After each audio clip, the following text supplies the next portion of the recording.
الذي نور قلوبنا بولاية محمد وآل محمد. الصلاة والسلام على أشرف الأنبياء والمرسلين وخاتم النبيين أبي القاسم محمد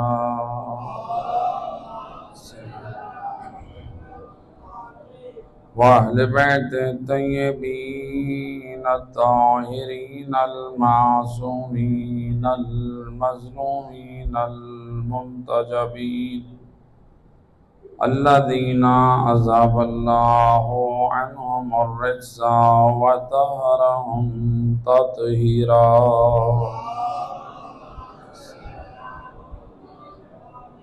ولعنة الدائمة على أعدائهم أجمعين من يوم ظلمهم إلى يوم الدين.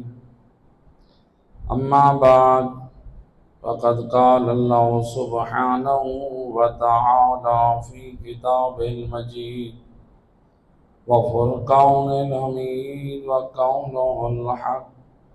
بسم الله الرحمن الرحيم. وعد الله الذين آمنوا وعملوا الصالحات لهم مغفرة وأجر عظيم. صلی اللہ علیہ وسلم.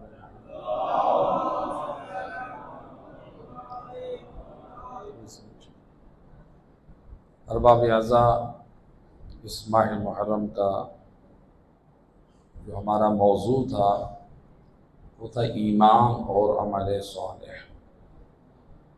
آیت مجیدہ ارشاد رب العزت ہو رہا ہے وعد اللہ الذین آمنوا وعملوا الصالحات.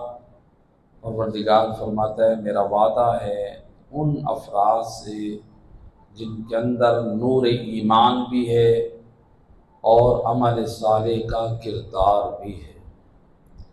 ایسے افراد سے میرا وعدہ ہے لہم مغفرۃ، میں اللہ ان کے گناہ بخش دوں گا، وَأَجْرٌ عظیم، اور ان کو اجر عظیم عطا کروں.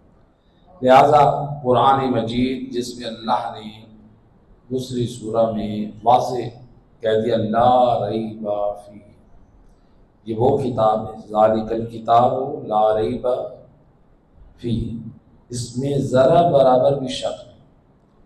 لہذا پیغام قرآن جس کتاب میں اللہ کہہ رہے اس میں کوئی شک نہیں، لہذا اس میں اللہ حضرت انسان کی ہدایت کا جو پیغام دے رہا ہے، اگر انسان اپنے اندر یہ فکر رکھتا ہے کہ میں صرف ایمان کے ساتھ جن چیزوں پر ایمان رکھتا ہوں یہی میری نجات کے لیے کافی ہے اور مجھے عمل صالح کی ضرورت نہیں، تو یعنی قرآن کی آیت کی واضح طور پر یہ مخالفت ہے. تو قرآن ہمیں جو دعوت دے رہا ہے ایسا نہیں ہے کہ قرآن ہم سب کو بے دینی کی طرف دعوت دے، بلکہ قرآن جو ہمیں ایک اصول اور قانون دے رہا ہے، وہ قرآن کے نازل ہونے کا مقصد بھی یہی ہے ہدی للناس وہدی للمتقین. قرآن متقیوں کی بھی ہدایت کے لیے آیا ہے اور لوگوں کی بھی ہدایت کے لیے آیا ہے. لیکن اس قرآن میں جو پیغامات ہیں جب تک ہم ان سے استفادہ نہیں کریں گے، ہدایت حاصل نہیں کریں گے، تو وہ ہمارے لیے ہدایت ثابت نہیں ہوگی. یعنی قرآن ایسی ہے جو ہدایت کی کتاب ہے. مثلا ایک شخص ہے، ایک مریض ہے، اسے کہا گیا کہ اسے سیب کی ضرورت ہے. آپ اس کے ساتھ اس کے سامنے سیب کی ایک ٹوکری، دوسری ٹوکری، جتنے بھی اس کے سامنے فروٹ رکھتے جائیں، لیکن وہ مریض سیب نہ کھائے، کیا اس کو صحت آئے گی؟ کیا اس کو افاقہ ہوگا؟ جو اس کے اندر ویکنس ہے وہ پوری نہیں ہوگی. لہذا طاقت کے لیے جو سیب کی ضرورت ہے سیب رکھنے کے لیے نہیں ہے، سیب کھانے کے لیے۔ اسی سے ہم قرآن کو اپنے گھروں میں رکھ لیں کہ قرآن باعث برکت ہے، قرآن باعث رحمت ہے۔ بے شک اللہ نے قرآن رحمت اور برکت والی کتاب بنا کر نازل کی ہے، لیکن ہم قرآن کو رکھ لیں کہیں کہ ہمارے لیے برکت ہے، برکتیں حاصل کریں گے تو برکت ہمیں ملے گی، اس کی رحمتیں حاصل کریں گے تو ہمیں رحمتیں ملیں گی۔ تو ہمارے معاشرے میں عام طور پر جو گمراہی پھیل رہی ہے نوجوانوں میں اور عام لوگوں میں، سب سے بڑا ریزن یہ ہے قرآن سے بھی دور ہے اور محمد وآل محمد کی تعلیمات سے بھی دور ہے۔ اگر ہم قرآن اور اہل بیت کو اپنی زندگی میں لے آئیں، خدا گواہ ہے مومن ایک لمحے کے لیے بھی خدا کی معصیت نہ کرے۔ قرآن بھی پیغام ہدایت دے رہا ہے اور امام محمد باقر علیہ الصلوۃ والسلام اللہم صلی علی محمد، امام فرماتے ان احادیثنا تحیی القلوب لشیعتنا، ہم اہل بیت کی احادیث ہمارے شیعوں کے دلوں کو زندہ کرتی ہیں۔ یعنی امام ہمیں کیا میسج دے رہے ہیں؟ اگر مردہ دلوں کا علاج کرنا چاہتے ہو، اگر سیاہ دلوں کا علاج کرنا چاہتے ہو، اگر خطا کار دلوں کا علاج کرنا چاہتے ہو، گناہگار دلوں کا علاج کرنا چاہتے ہو، ہماری احادیث جس میں ہماری تعلیمات کو بیان کیا گیا ہے ان کو اپنی زندگی میں شامل کرو، تمہارے قلوب جو گناہوں کی وجہ سے، تمہارے قلوب گمراہیوں کی وجہ سے، بد عملی کی وجہ سے جو مردہ ہو چکے ہیں، ان احادیث کی روشنی میں دیکھو، ان احادیث کو اپنی زندگی میں شامل کرو، پھر دیکھو کیسے تمہارے دل زندہ ہوتے ہیں۔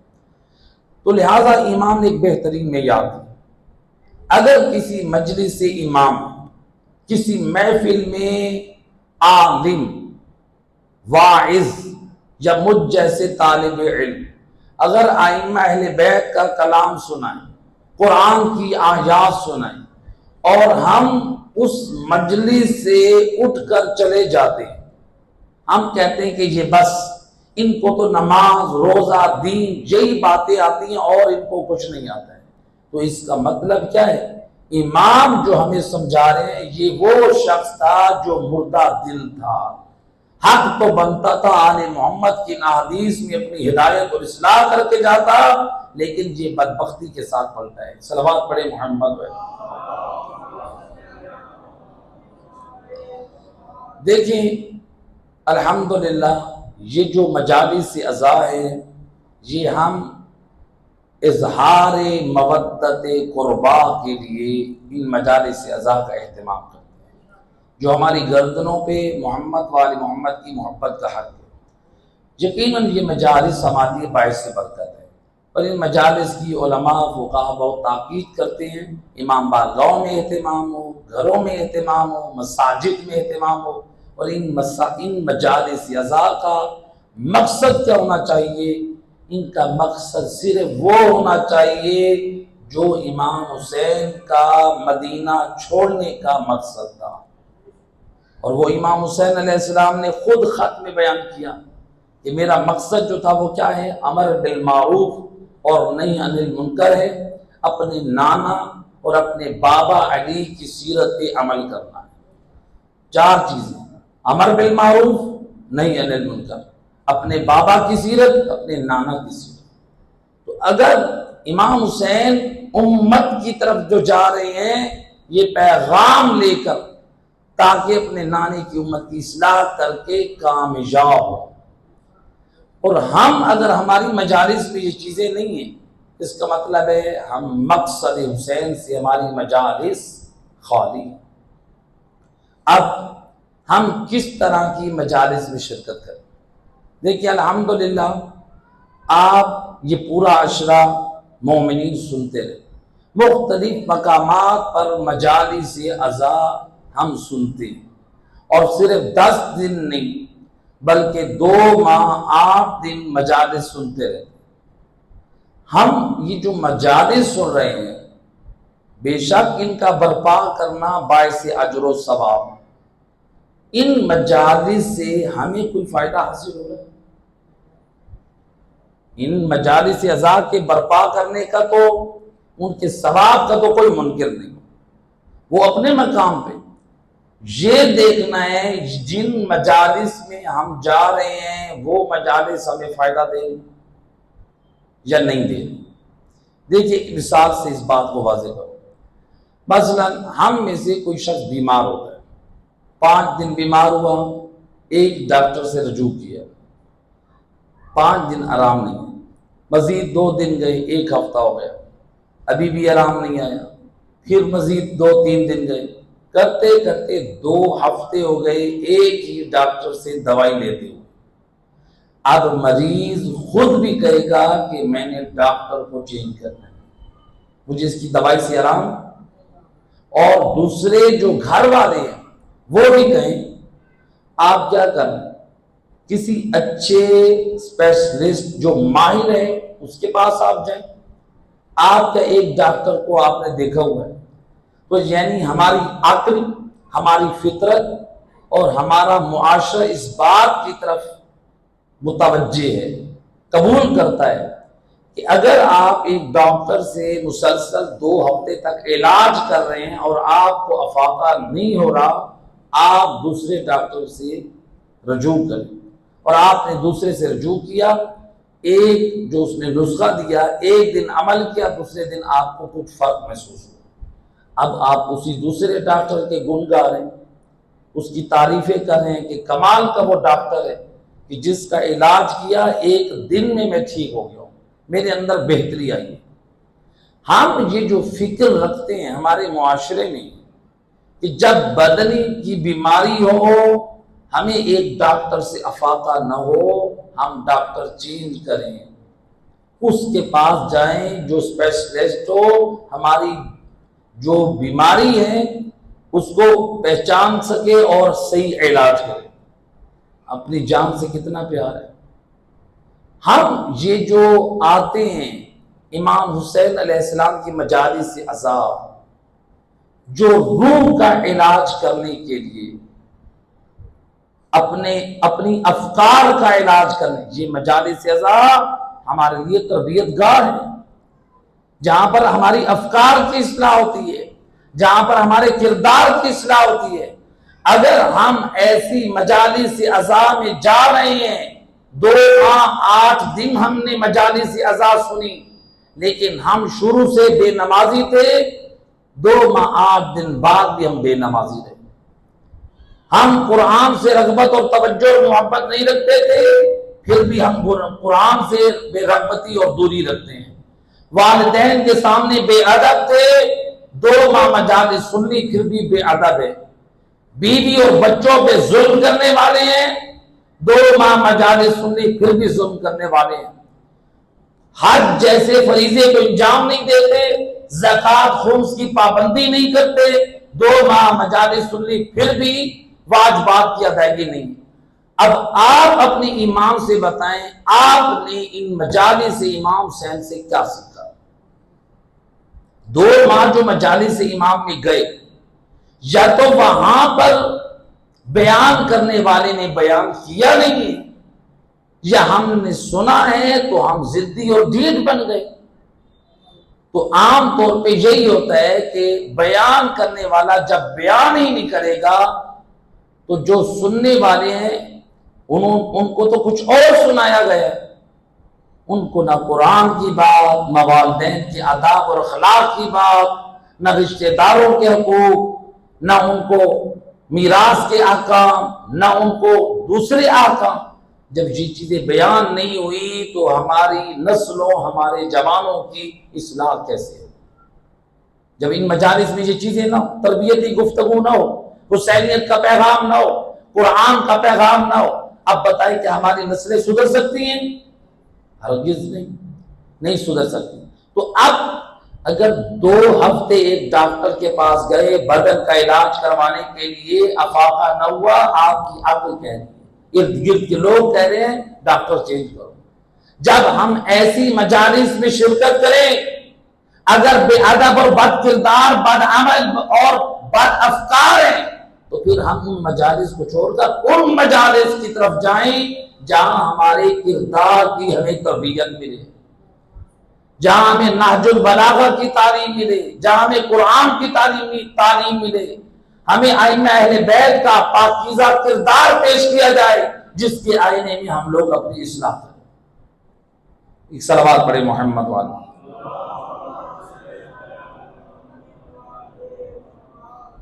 اب ہم پھر کس طرح کی مجالس میں، اس مشکل کا حل خود سید رسول نے ہم سب کو دیا ہے۔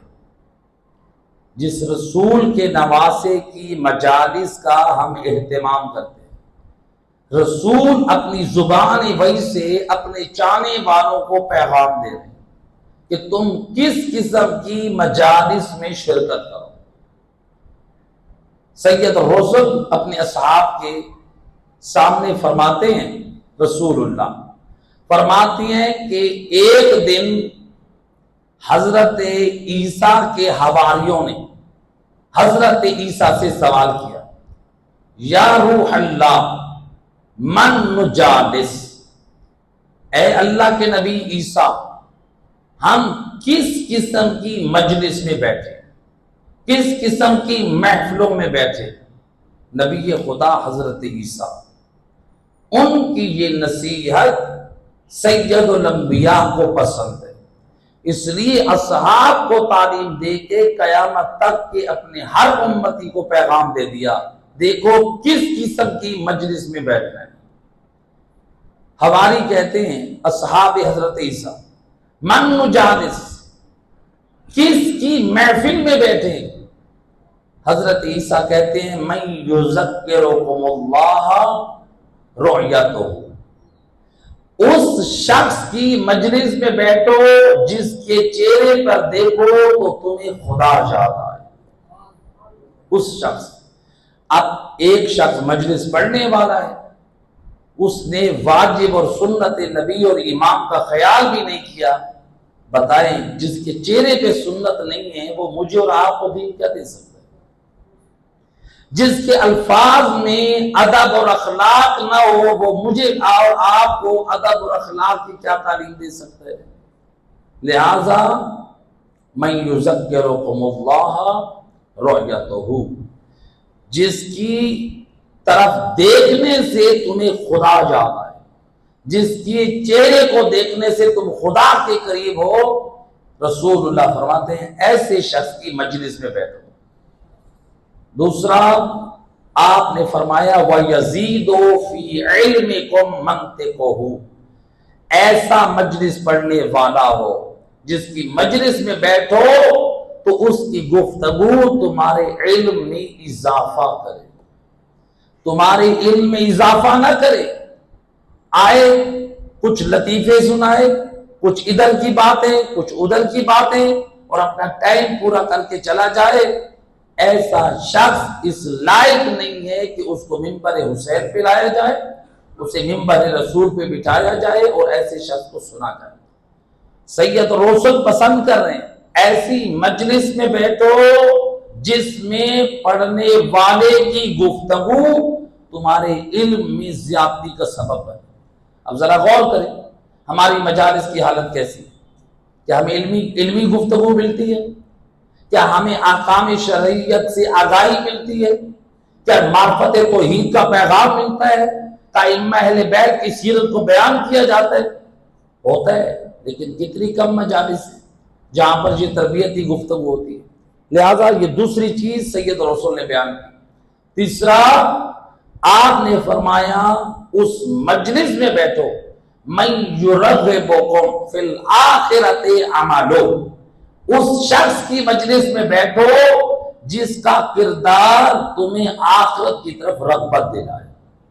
تین چیزیں جس کے دیکھنے سے تمہیں خدا یاد آ جائے، خدا کے قریب ہو جاؤ، جس کی گفتگو سے تمہارے علم میں اضافہ ہو اور جس کے کردار سے تم آخرت کی طرف رغبت کرو۔ کردار ایسا ہو جو خود بھی نماز نہ پڑھے، کردار ایسا ہو ممبر پر آ کر یہ کہے، یہ آپ کے ممبر سے بیان ہو رہا ہے، کہا کہ مجلس امام حسین کو روک کر نماز پڑھنا یہ یزیدی کردار ہے۔ یہ آپ کس کو خوش کر رہے ہیں؟ تشیع کو بدنام کر کے امام حسین کے مقصد کو پامال کر رہے ہیں۔ اگر عزاداری کو روک کر نماز پڑھنا یزیدیت ہے تو پھر الیاذ باللہ امام حسین نے تو کربلا میں اصحاب کی عزاداری کو روک کے نماز قائم کی تھی۔ یہ بات کرنے سے پہلے سوچ، کہیں ایسا نہ کہو تیری جرت تیرے امام پر پہنچے اور تو نبی اور امام کی خدمت میں مجرم بن کر جائے۔ کہتے ہیں جی عزاداری امام حسین کے لیے یہ جو وقفہ کرتے ہیں نماز کا یہ غلط ہے، اس سے مجلس امام حسین کی توہین ہوتی ہے۔ اچھا، اس سے امام حسین کے مجلس کی توہین ہوتی ہے؟ یعنی اگر آپ مجلس عزا میں سگریٹ پینے کے لیے مجلس سے باہر نکلیں تو مجلس عزا کی توہین نہیں ہوتی۔ آپ مجلس عزا سے کھانے کے وقفے کے لیے آپ نکلیں تو مجلس عزا کی توہین نہیں ہے، اور آپ مقصد حسین کے لیے اگر مجلس عزا میں نماز کا وقفہ کریں تو مجلس حسین کی توہین ہے۔ یہ کیسی لاجک ہے؟ یہ کیسے ہم نے اصول بنا رکھے ہیں؟ ایسی بے دینی، ایسی گمراہ فکر جس سے نسلوں کو گمراہ کیا جا رہا ہے۔ صلوات پڑھے محمد والے۔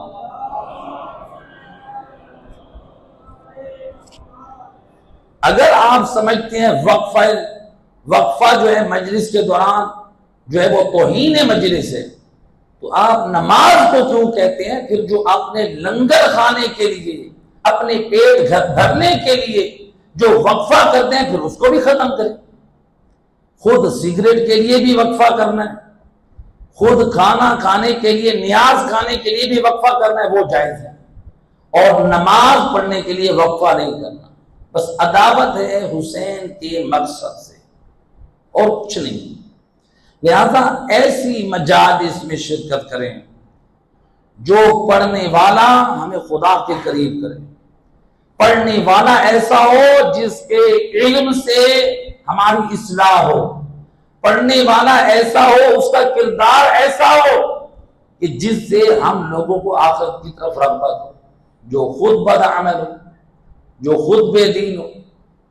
ایک خطیب نئے خطابت کر رہے ہیں، مجھ سے کوشچن کیا انہوں نے، کہتے ہیں مولانا صاحب یہ بتائیں امام زمانہ علیہ السلام کیا کرتے؟ میں نے کہا کیا مطلب؟ کہا کہ امام کی زندگی کے امور کیا ہے؟ میں نے کہا جو امام کی ہیں، جیسے امام نماز کا قیام، روزہ، ہر سال حج پہ جاتے ہیں، اور باقی جو امام اپنے عہدے اور منصب کے مطابق جو مناسب سمجھتے ہیں اس کو انجام دیتے ہیں۔ کہتے ہیں یہ کیسے ہو سکتا ہے؟ امام زمانہ علیہ السلام بھی نماز ہو، یہ یعنی کس قدر یہ ہمارے ممبر پہ آ رہے ہیں۔ وہ سمجھتے ہیں کہ امام کو نماز کی ضرورت نہیں، امام کو ان چیزوں کی ضرورت نہیں۔ یہ جب یہ فکر ہو جوان کی اور پھر وہ ممبر پہ آئے تو اب بتائیں وہ گمراہی پیش کرے گا یا ہدایت کا پیغام دے گا؟ تو لہٰذا بعض لوگ ممبر پہ شوق پورا کرنے کے لیے آتے ہیں۔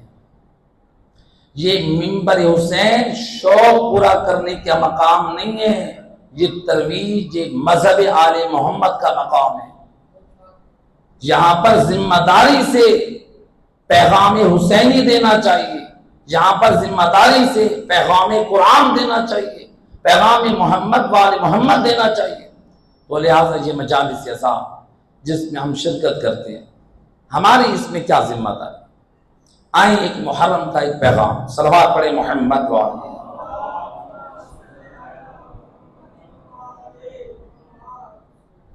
ہمیں یہ محرم کے 2 ماہ 8 دن یہ ہمیں کیا پیغام دیتے ہیں؟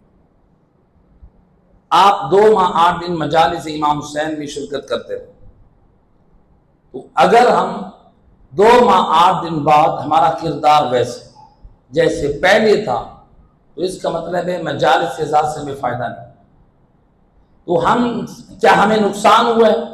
یقینا۔ کیسی نقصان ہے؟ دیکھیں ایک مثال سے، حاجی جاتا ہے حج پہ زیادہ سے زیادہ 40 دن کے لیے، اور کم سے کم آج کل جو پیکیج ہے مثلا 15 دن کے لیے۔ ایک شخص حج پر گیا، حج کرنے کے بعد واپس آیا، جب واپس آیا وہ حاجی اپنے علاقے میں داڑھی شیو کرتا ہے، لوگ کہتے ہیں دیکھو ہے حاجی اور داڑھی مون ہے، اس نے وہ حاجی ہو کے مثلا اس نے شراب پی لی، لوگ کیا کہتے ہیں یہ حاجی ہو کے شراب پیتا ہے، یا خدا نخواستہ کوئی بدکاری کی، کہا حاجی ہو کے زناکار بنا ہوا ہے، پڑھتا حج ہے کھاتا سود ہے، پڑھتا حج ہے بولتا جھوٹ ہے، پڑھتا حج ہے ماں باپ کو مارتا ہے، پڑھتا حج ہے بہن بھائیوں کا حق کھاتا ہے۔ یعنی ہم یہ کہتے ہیں جو 40 دن کے لیے یا 15 دن کے لیے جائے اللہ کے گھر، تو وہ ایسا پاک کردار کا مالک بن کر آئے، وہ ایسا کام نہ کرے جس سے حج اور خدا کے گھر کی توہین لازم آئے۔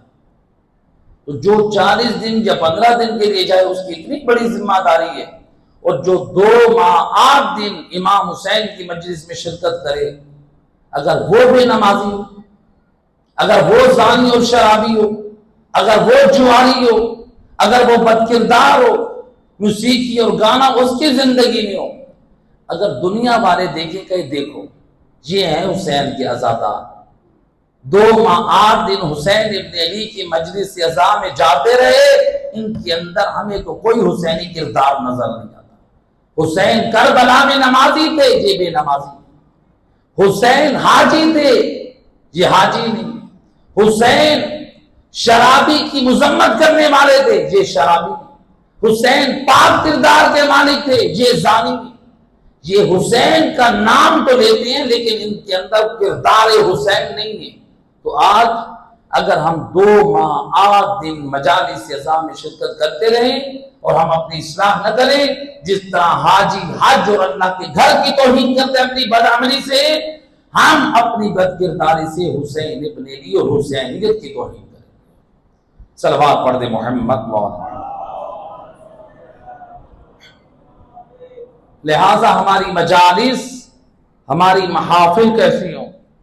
ایسے افراد ہوں جن کی محفل میں بیٹھنے سے ہم خدا کے قریب ہوں، جن کی محفلوں میں بیٹھنے سے ہمارے علم میں اضافہ ہو، جن کی محفل میں بیٹھنے سے آخرت کی طرف ہماری رغبت بڑھے۔ لیکن اگر ہم گمراہ کن مجالس میں شرکت کرتے ہیں تو یاد رکھیں گمراہ کن مجالس خود ائمہ اہل بیت نے نفی کی، اور روایت ہے امام علی نقی علیہ الصلوۃ والسلام، اللہم صلی علی محمد، امام کا ایک صحابی ابو ہاشم جعفری، امام ابو ہاشم جعفری سے کہتے ہیں اے ابو ہاشم تم اس شخص کے ساتھ کیوں بیٹھتے ہو؟ اس کے ساتھ تمہارا بیٹھنا ہمیں پسند ہے، وہ اللہ کا عقیدہ توحید صحیح نہیں رکھتا۔ لہذا امام کا یہ جملہ، امام فرماتے ہیں اے ابو ہاشم یا تو تم اس کے ساتھ بیٹھو یا پھر ہمارے ساتھ، یعنی امام فیصلہ کر، یا ہمارے ساتھ بیٹھو، اگر ہمارے ساتھ بیٹھنا ہے تو پھر ہم تمہارا ادھر بیٹھنا پسند نہیں کرتے، اگر اس کے ساتھ بیٹھنا ہے تو پھر ہماری محفلوں میں بیٹھنے کا تجھے کوئی فائدہ نہیں۔ وہ کہتا ہے فرزند رسول میرا وہ رشتہ دار ہے، رشتے میں میرا ماموں لگتا ہے، جو اسلام صلہ رحمی کا درس دیتا ہے، صلہ رحمی پہ تاکید کرتا ہے۔ امام محمد باقر علیہ السلام اللہم صلی علی محمد، امام فرماتے ہیں من یضمن لی بر الوالدین وصلۃ الرحم، امام فرماتے ہیں جو اپنے والدین کے ساتھ نیکی کرتا ہے، رشتہ داروں کے ساتھ صلہ رحمی کرتا ہے، میں اس شخص کو 3 چیزوں کی ضمانت دیتا ہوں۔ 2 کام امام فرماتے ہیں تم کرو، 3 سعادتیں خدا تمہیں عطا کرے گا۔ بولا کون سی؟ فرماتے ہیں کثرت المال، جو اپنے ماں باپ کا خدمت گزار ہو، رشتہ داروں کے ساتھ صلہ رحمی کرنے والا ہو، امام فرماتے ہیں اللہ اس کو کثرت سے مال عطا کرے گا۔ وزیادت العمر، اللہ اس کو لمبی زندگی دیتا ہے۔ والمحبہ فی العشیرہ، اللہ ایسے شخص کو خاندان میں عزت و کرامت عطا کرتا ہے۔ آج ہر شخص چاہتا ہے میرے پاس مال زیادہ ہو، بینک بیلنس ہو، آج ہر شخص چاہتا ہے کہ میری زندگی لمبی ہو، آج ہر شخص چاہتا ہے خاندان میں میری عزت اور رسپیکٹ ہو۔ امام فرماتے ہیں یہ 3 چیزیں اگر چاہتے ہو، والدین کے ساتھ نیکی اور احسان کرو اور رشتہ داروں کے ساتھ صلہ رحمی کرو۔ اور معصومین کی روایات ہے جو اپنے رشتہ داروں سے قطع رحمی کرتا ہے، وہ خدا سے جلدی اپنی موت کو طلب کرتا ہے۔ رزق کی کمی آتی ہے، لہذا رشتہ داروں سے قطع رحمی کرنا اتنا بڑا گناہ کہ موت کو دعوت دینے والا عمل۔ آج انسان بیماریوں سے ڈرتا ہے، بیماریوں سے ڈرتے ہیں، وباؤں سے ڈرتے ہیں۔ امام خبردار کریں قطع رحمی تمام بیماریوں سے خطرناک ہے کہ جس سے موت کو دعوت دی جاتی ہے۔ لہذا لوگ آج چھوٹی چھوٹی بات میں رشتہ داروں سے ناراض ہو جاتے ہیں۔ اسی لیے امام علی ابن ابی طالب علیہ السلام امام فرماتے جو شخص چھوٹی چھوٹی بات پہ عداوت رکھتا ہے، اس سے ناراض، دوسرے سے ناراض، تیسرے سے ناراض، انہوں نے میرے ساتھ یوں کیا، اس نے میرے ساتھ ایسا کیا، سب کی ناراضگیوں کو لے کر بیٹھے۔ امام فرماتے ہیں جو چھوٹی چھوٹی بات پہ لوگوں سے ناراض ہوتا ہے وہ تنہا رہ جاتا ہے، لوگوں سے رشتہ داروں سے کٹ جاتا ہے۔ لہذا اپنی فیملی سے، خاندان سے جڑ کر رہنا چاہیے، تو جو حقوق ہیں ان کی ادائیگی کرنی چاہیے۔ تو والدین کے حقوق کے ساتھ ایک بڑا حق ہے بیوی کا حق۔ بیوی کے حقوق میں عام طور پہ ہم یہ سمجھتے ہیں کہ بیوی ہماری نوکرانی، جبکہ اسلام کہتا ہے خاتون پہ آپ کے گھر کے برتن دھونا واجب نہیں، آپ کے کپڑے دھونا واجب نہیں، آپ کے گھر میں جھاڑو دینا واجب نہیں، ہاں اس کے لیے مستحب ضرور ہے، وہ یہ نہ کہے واجب نہیں ہے میں نہیں کرتی۔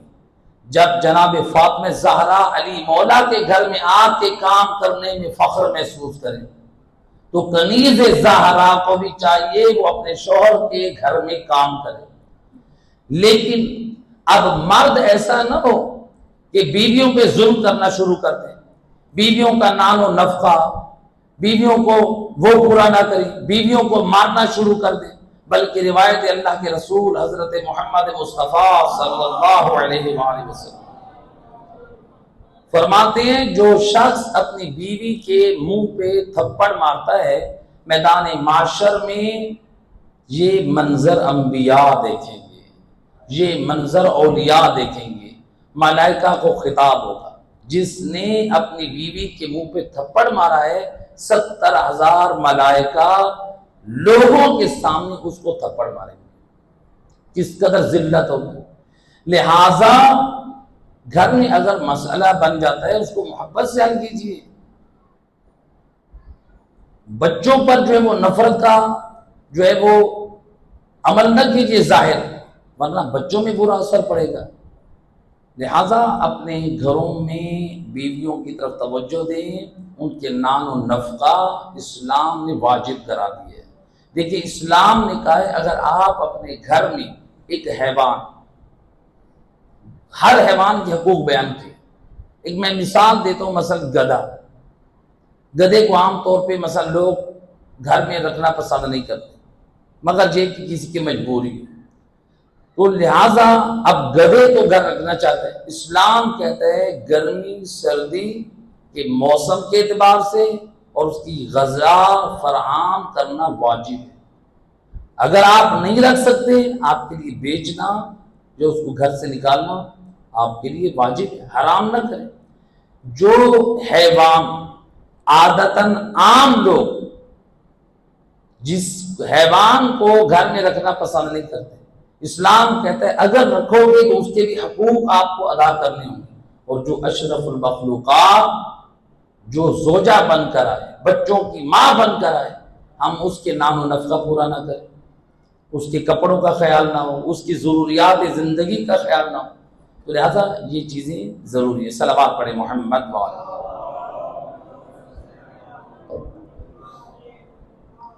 لہٰذا امام علی رضا علیہ السلام، اللہم صلی علی محمد وعلیہ، امام علی نقی علیہ السلام اپنے صحابی سے کیا فرماتے ہیں؟ فرماتے ہیں اے ابو ہاشم جعفری، تم یا تو اس کے ساتھ بیٹھو یا پھر ہمارے ساتھ بیٹھو۔ کہتے ہیں مولا وہ تو میرے ماموں ہیں، میرے رشتہ دار ہیں۔ اب دیکھا امام نے صلہ رحمی کی کتنی تاکید کی۔ اس میں امام کیا کہہ رہے ہیں؟ امام فرماتے ہیں اگرچہ تمہارا ماموں ہے لیکن وہ دشمن خدا ہے۔ کہتے ہیں مولا میں اس کے ساتھ بیٹھتا ہوں، اس جیسا عقیدہ نہیں رکھتا، کیا میرا بیٹھنا پھر بھی گناہ ہے؟ امام فرماتے ہیں سوچو، اگر تم اس کے ساتھ بیٹھو اور اس پر عذاب خدا آئے تو تم بھی اس کی لپیٹ میں آ سکتے ہو۔ پھر امام نے جواب دیتے ہوئے، امام کا جواب کافی ہے، جب امام مانے تو امام کی بات بھی مانو، امام نے جو کہہ دیا وہ بات اٹل ہے۔ اب امام اپنے اس بات کے لیے ابو ہاشم جعفری کو نصیحت کر رہے ہیں۔ کہتے ہیں اے ابو ہاشم، حضرت موسیٰ کے زمانے میں ایک جوان تھا جو مومن تھا، اور اس کا جو باپ تھا وہ فرعونی تھا۔ حضرت موسیٰ کے ساتھ جب وہ مومن جوان نکلا، دریا کو کراس کر گئے، اب اس جوان نے سوچا میں آخری مرتبہ پھر اپنے باپ کو سمجھاؤں شاید آ جائے۔ یہ لشکر سے جدا ہو کے گیا فرعون کے لشکر میں، اپنے باپ کو سمجھانے لگا، وہ نہیں مان رہا، تاخیر ہو گئی۔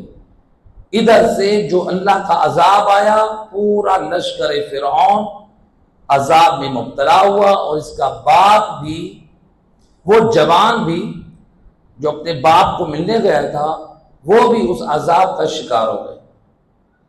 اب حضرت موسیٰ کو امام فرماتے ہیں حضرت موسیٰ نے خدا سے پوچھا بار الہ جو میرا مجھ پر ایمان رکھتا تھا، مومن تھا، اس کا کیا بنا؟ وہ تو ایمان رکھتا تھا، وہ بھی تیرے عذاب کی لپیٹ میں آ گیا۔ تو آواز قدرت آئی، موسیٰ وہ اس وقت میری رحمت میں ہے، وہ اس وقت جنت میں ہے، چونکہ وہ اس وقت ان لوگوں کے ساتھ تھا جن لوگوں پر میرا عذاب آنا تھا۔ تو لہذا جو بھی کسی گناہ اور کرنے والے مجرم اور گمراہ کے ساتھ ہوتا ہے، اگر اس پر کوئی عذاب الہی آئے تو اس کے ساتھ بیٹھنے والا جو اصلاح کے لیے نہ بیٹھو، ویسے بس میرا رشتہ دار ہے، ویسے اس کے پاس ٹائم پاس کرنے کے لیے ویسے بیٹھے ہیں، کوئی دنیاوی مفاد حاصل کرنے کے لیے، معصوم سختی سے منع کر رہے ہیں۔ اب امام نے ہمیں اصول دے دیا، رشتے میں تمہارا ماموں ہو، تمہارا چچا ہو، تمہارا باپ ہو، تمہارا بھائی ہو، تمہارا بیٹا ہو، ہاں اگر اصلاح کر سکتے ہیں تو اس کی اصلاح کریں۔ اگر اصلاح ممکن نہیں ہے، حد سے بڑھ چکا ہے، کوئی شخص نصیریت میں قدم رکھ چکا ہے، غل میں جو ہے وہ آگے بڑھ چکا ہے، بالکل حدیں کراس کر چکا ہے، تو لہٰذا پھر کیا ہے؟ ایسی صورت میں اگر وہ اصلاح ممکن نہیں ہے اس کی محفلوں سے امام ہمیں باز رہنے کی ہدایت کر رہے ہیں۔ اب بتائیں، امام رشتہ دار جن سے صلہ رحمی کرنا اتنی طاقت، ان کی محفل میں امام بیٹھنا پسند نہیں کرتے، ہم ایسی محافل اور مجالس میں چلے جائیں جہاں پر مولا علی علیہ السلام کو جو اللہ کا خطاب دیا جا رہا، مولا علی علیہ السلام کو رب کہا جا رہا، اب بتائیں ہماری نسلیں بگڑیں گی یا ان کی اصلاح ہوگی؟ وہ مومن بنے گی یا کافر بنے گی؟ یہ عام ہو رہا ہے یار۔ اور بعض لوگ حیرانگی ہوتی ہے، بعض لوگ کو جب بتائیں کہ یہ نصیریت ہے، یہ بے دینی ہے، وہ کہتے ہیں جی نہیں، ہم تو صرف اس لیے اس کی مجلس سننے جاتے ہیں۔ وہ مشہور ایک بندہ نصیریت میں مشہور ہے جو برملا کہتا ہے کہ میں جو ہے وہ علی کو اللہ ثابت کرتا ہوں، گمراہی اور شرک اور کفر کو برملا بولتا ہے۔ ایک شخص کہتا ہے کہ میں تو اس کی مجلس میں اس لیے جاتا ہوں، وہ مجلس کے آخر میں مولا حسین کا پرسہ دیتا ہے۔ امام منع کر رہے ہیں، جو شخص آپ کو اعتقادات میں بے دینی، آپ کو کفر اور شرک دے رہا ہے، آپ کیا سمجھتے ہیں آپ کو مسائل میں صحیح پڑھ کے سنا رہا ہوگا؟ لہٰذا اس چیز کو نہ دیکھیں۔ اس لیے شیخ صدوق رحمۃ اللہ علیہ نے اپنی کتاب عیون الاخبار امام رضا علیہ السلام ایک روایت نقل کی۔ امام فرماتے ہیں اے اللہ ان غلات اور نصیریوں کو موت دے دے۔ امام کہتے ہیں غلات اور نصیریوں کو کیا دے؟ امام موت کی دعا کر۔ دیکھیں رسول اللہ کی سیرت کو اگر ہم پڑھیں، اور ماشاءاللہ آپ سب نے یہ بات سنی ہوئی ہے، علماء بھی پڑھتے ہیں اور یہ بات مشہور ہے، سید الرسل میدان جنگ میں کیا کہتے تھے؟ اللہم اہدی قومی انہم لا یعلمون، بار الہ میری قوم کی ہدایت کر، یہ نہیں جانتے میں نبی برحق ہوں۔ یہ نبی کس کے بارے میں دعا کرتے تھے؟ مشرکین کے بارے میں۔ کن کے بارے میں دعا کرتے تھے؟ جو کافر اور مشرک تھے۔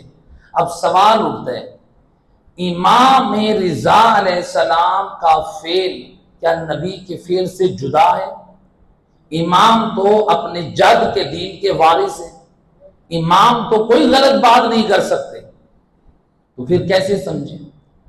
رسول مشرکین اور کفار کی ہدایت کی دعا کر رہے ہیں، امام علی رضا علیہ السلام نصیریوں غلات کی موت کی دعا کر رہے ہیں۔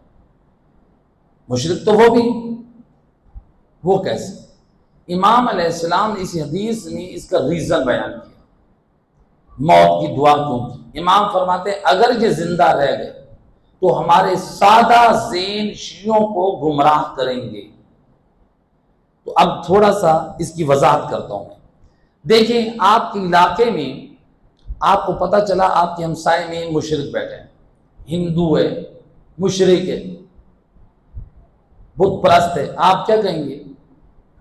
عادتاً لوگ نفرت کرتے ہیں، کہتے ہیں کہ ہندو یہ کافر، ہم ان کے ہاتھ کی چیز نہیں کھاتے، ان کے ہاتھ کی چیز نجس ہے، ایسے کہ نہیں؟ یعنی ہمارے اندر فطرتاً مشرکین سے، کافروں سے نفرت کرتے ہیں، تو ان سے اختلاط نہیں کرتے، کہتے ہیں کہ یہ نجس ہیں، ان کے گھروں کی چیز نہیں کھاتے۔ لیکن یہ جو غلات اور نصیری ہیں جنہوں نے اپنے اوپر مولائیت کا لبادہ اور امام حسین کے مصائب کا لبادہ جو اوڑھا ہوا ہے، سادہ لوگ کیا کہتے ہیں؟ ہم تو مولا کے فضائل سننے کے لیے جاتے ہیں، ہم تو مولا کے مصائب سننے کے لیے جاتے ہیں۔ اب وہ اس چیز کی وجہ سے دشمن فائدہ اٹھا رہے، گمراہ کرنا۔ امام اسی خطرے سے بچانا چاہ رہے ہیں، کیونکہ سادہ ذہن لوگ کیا سمجھتے ہیں؟ ہم تو ذکر آل محمد سننے کے لیے جا رہے ہیں، کیونکہ وہ اس چیز کا فائدہ اٹھا رہے ہیں مولائیت کے نام سے، مولا علی کے فضائل کے نام سے، مولا حسین کے مصائب کے نام سے، وہ اس سے فائدہ اٹھا کر لوگوں کو گمراہ کرتے ہیں۔ لوگ کیا کہتے ہیں؟ یہ تو مجلس امام حسین ہے، جبکہ اس کے اندر شرک اور کفر ہوتا ہے، نصیریت ہوتی ہے۔ لہٰذا امام علیہ السلام نے جو خبردار کیا وہ یہ وجہ ہے کہ ایسی محافل اور مجالس میں نہ جائیں جہاں پر انسان مشرک اور کافر ہو جائے۔ صلوات پڑھیں محمد وعلیہ۔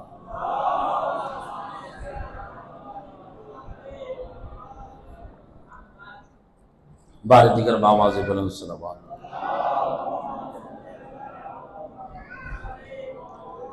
لہذا یہ دین بڑا قیمتی ہے۔ اس دین کو بچانے کے لیے اگر ہم دین کی قیمت پوچھیں تو زہرا کے لال حسین سے پوچھیں، جس نے اس دین کی بقا کے لیے کربلا میں علی اکبر جیسا جوان دے دیا۔ اجرکم علی اللہ زدہ۔ روایت کہتی ہے جب آیا علی اکبر بابا کی خدمت میں، یا ابتا حلی من رخصہ، بابا اکبر کو مرنے کی اجازت ہے۔ ایک مرتبہ اداسی کے ساتھ اکبر کے چہرے پہ دیکھا اور آنکھوں میں آنسو آ گئے، حسین رو پڑے۔ روایت حسین کیسے اپنے جوان کو روانہ کرے؟ روایت کہتی ہے جب حسین مظلوم اکبر کو روانہ کرنے لگے، کیسے کیا؟ تجلی بوجہ رسول اللہ، علی اکبر رسول کی شبیہ بن کر آئے، شکل و صورت نبی جیسی ہے۔ وعلی امامت رسول اللہ، علی اکبر کے سر پہ نبی کا امامہ رکھا ہے۔ واسلحۃ رسول اللہ، نبی کا اسلحہ اٹھایا ہوا ہے۔ وعلی فرس رسول اللہ، رسول کی سواری پہ شبیہ پیمبر علی اکبر میدان میں جا رہے ہیں، اور حسین مظلوم کہہ رہے ہیں اللہم اشہد علی ہؤلاء القوم لقد برز الیہم غلام اشبہ الناس خلقا وخلقا ومنطقا وکنا اذا اشتقنا الی زیارت نبیک نظرنا الیہ۔ میرا اللہ تجھے گواہ بنا رہا ہوں، میں اس جوان کو بھیج رہا ہوں جو شکل پیغمبر ہے، جو لب و لہجہ رسول رکھتا ہے، جو نبی کے اخلاق کا وارث ہے۔ اے میرا اللہ میں اس جوان کو بھیج رہا ہوں۔ ہم جب تیرے رسول کی زیارت کے مشتاق ہوتے، ہم اکبر کے چہرے کی زیارت کرتے۔ اجرکم علی اللہ زادارو، اے اکبر میدان کربلا میں یا حملوں پہ حملہ کرتے۔ کچھ دیر کے بعد جب پیاس کا غلبہ ہوا، آئے علی اکبر اے بابا کی خدمت میں، یا ابتا العطش قد قتلنی، بابا اے پیاس نے اکبر کو مار دیا۔ وَالثِّقْلُ الْحَدِيدِ أَجْهَدَنِي، ہائے ہتھیاروں کے بھاری پن نے اے اکبر کو تھکا دیا۔ بابا ایک گھونٹ پانی مل جائے۔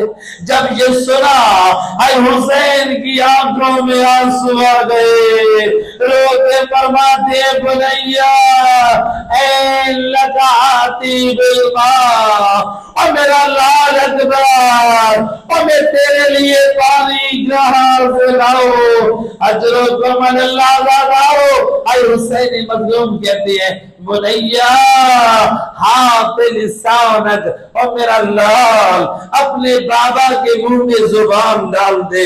اے اکبر نے زبان ڈالی، یہ ایک مرتبہ دیکھا اور میری زبان سے بابا کی زبان زیادہ خشک ہے۔ اے اکبر نے زبان نکال لی، اب رسول اللہ کے بارے میں خبر دی۔ حسین مظلوم کہتے ہیں اکبر بیٹا انتظار کر، ذرا صبر کر، کچھ دیر بعد ہائے میرا جد، ہائے رسول اللہ تجھے اپنے ہاتھوں سے کوثر سے سیراب کریں گے۔ اجرکم علی اللہ زادارو، اکبر روانہ ہوئے، یا بشکیا سے حملے پہ حملہ کر رہے ہیں۔ روایت کہتی ہے ایک مرحوم نے ایک تیر کا نشانہ بنایا جو حضرت اکبر کے گلوئے مبارک پہ لگا۔ یہ ایک ظالم نے اے پشت کی طرف سے ایک گرز مارا، اے اکبر نہ سنبھلا، لیکن ایک روایت کے مطابق ایک ظالم نے سر پہ وار کیا. اب اکبر کے لیے زینے گھوڑے کی زین پہ سنبھلنا مشکل ہے. یا آواز دی یا ابتا علیک السلام. جب علیک السلام کے ساتھ سلام کیا جائے الگ کا دستور ہے. گویا علی اکبر کہہ رہے ہیں بابا میری زندگی کا آخری سلام ہو, اجرکم علی اللہ زادارو. ہائی اکبر نے اپنے بازو گھوڑے کی گردن میں ڈال دیے. ادھر سے اشقیاء قطعوہ باسیافہم اربن اربا. ہائی اشقیاء نے اکبر پہ حملے کر دیے.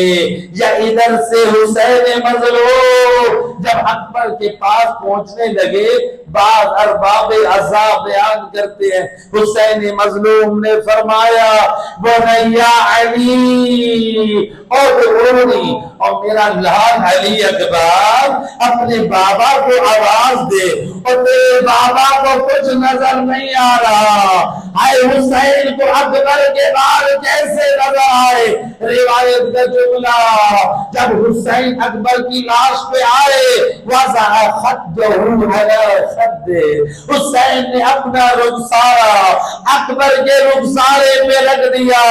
اتنی بلند آواز سے رویا حسین مظلوم. روایت کہتی ہے کسی مظلوم کے لاشے پہ اتنی بلند آواز سے حسین نہ روئے جتنا علی اکبر کی لاش پہ روئے. اور حسین کے رونے کی آواز دور دور تک لوگوں نے سنی. اے اجرکم علی اللہ. اکبر کے رخسارے پہ رخسارہ رکھ کے خود مسائل کی مجلس پڑی. الدنیا بعدک العفا, اکبر تیرے بعد دنیا کے سر پہ خاک. اور جس دنیا میں اکبر نہ رہے ہائے حسین اس دنیا میں جی کر کیا کرے؟ اجرکم علی اللہ زادارو. روایت کہتی ہے حسین مظلوم نے بنی ہاشم کے جوانوں کو آواز دی, آئے اکبر کا لاشا خیموں میں لے کر گئے. جب حسین خیموں میں گئے بی بی سکینہ نے دیکھا حسین مظلوم ادھر ادھر حیران پریشان, آنکھوں میں آنسو. کہا بابا این اخی علی, بابا میرا بھیا علی اکبر کہاں ہے؟ حسین مظلوم رو کے فرماتے اور میری لادلی قتلوہ اللعام, واشقیاء نے میرے کریل جوان کو مار دیا. ایک مرتبہ بی بی کا نوحہ بلند ہوا, واہ اخا واہ مہجت قلبا, اور میرا جوان علی اکبر بھیا اور میرا جگر کا ٹکڑا علی اکبر بھیا. ایک مرتبہ بی بی سکینہ خیمہ چھوڑنا چاہتی ہیں. امام حسین نے تسلی دی, کہا بیٹا صبر کرو. بی بی سکینہ رو کے فرماتی ہیں یا ابتا کیف تصبرو من قتل اخوہا وشرد ابوہا. بابا وہ بہن کیسے صبر کرے اور جس کا جوان علی اکبر مارا جائے اور جس کا بابا حسین اے مدینہ چھوڑ کے کربلا میں آ جائے. الا لعنت اللہ علی القوم الظالمین.